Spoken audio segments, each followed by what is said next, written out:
हिंदू पंचांग के अनुसार चतुर्मास आषाढ़ मास की शुक्ल पक्ष की एकादशी से प्रारंभ होकर कार्तिक मास की शुक्ल पक्ष की एकादशी तिथि तक रहता है। हिंदू धर्म में चतुर्मास का बहुत महत्व है। चतुर्मास में जहाँ कई कार्य निषेध होते हैं, वहीं इस माह में किए गए कुछ कार्य शुभ फल भी देते हैं। चतुर्मास की शुरुआत देवशयनी एकादशी से होती है।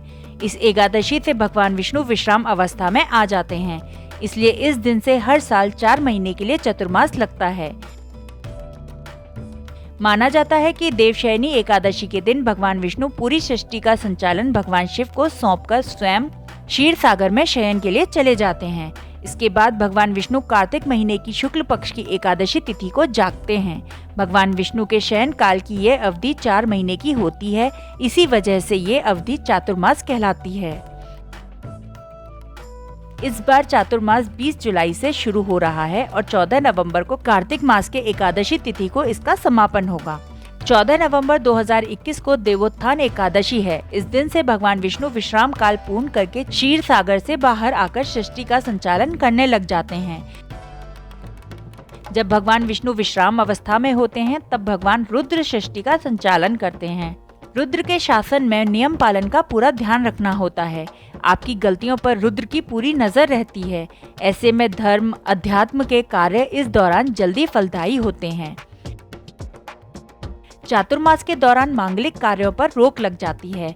भगवान विष्णु को सृष्टि का पालनहार कहा जाता है, इसलिए भगवान विष्णु के योग निद्रा में चले जाने से मांगलिक कार्य जैसे शादी, जनेऊ, मुंडन करना चतुर्मास के दौरान शुभ नहीं माना जाता है। शास्त्रों में किसी भी शुभ काम के आयोजन में देवताओं का आवाहन किया जाता है। भगवान विष्णु योग निद्रा में होते हैं, इसलिए वह मांगलिक कार्यों में उपस्थित नहीं हो पाते और इसीलिए चातुर्मास में मांगलिक कार्यों का आयोजन नहीं होता है।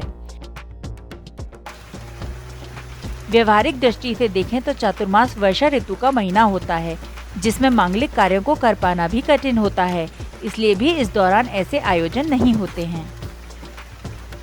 हालांकि धर्म, कर्म और दान पुण्य के लिए चातुर्मास का महीना अनुकूल माना जाता है।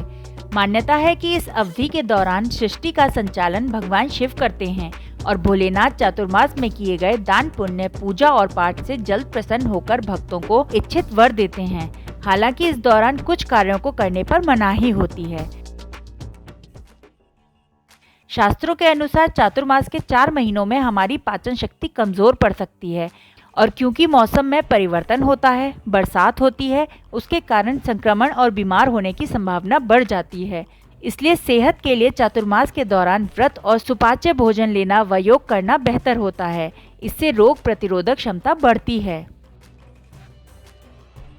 चातुर्मास का पहला मास श्रावण होता है, जो भगवान शिव को समर्पित होता है। इस मास में हरी पत्तेदार सब्जियों के खाने से परहेज करना चाहिए। दूसरा मास भाद्रपद का होता है। यह माह पूरी तरह त्योहारों से भरा रहता है। इस मास में भगवान गणेश का आगमन होता है, यानी गणेश चतुर्थी और कृष्ण जन्माष्टमी का पर्व इस महीने में आता है। चातुर्मास का तीसरा मास अश्विन होता है। इस मास में नवरात्र और दशहरे का पर्व मनाया जाता है। इस महीने दूध से परहेज करने का नियम है। चातुर्मास का अंतिम यानी चौथा महीना कार्तिक का होता है।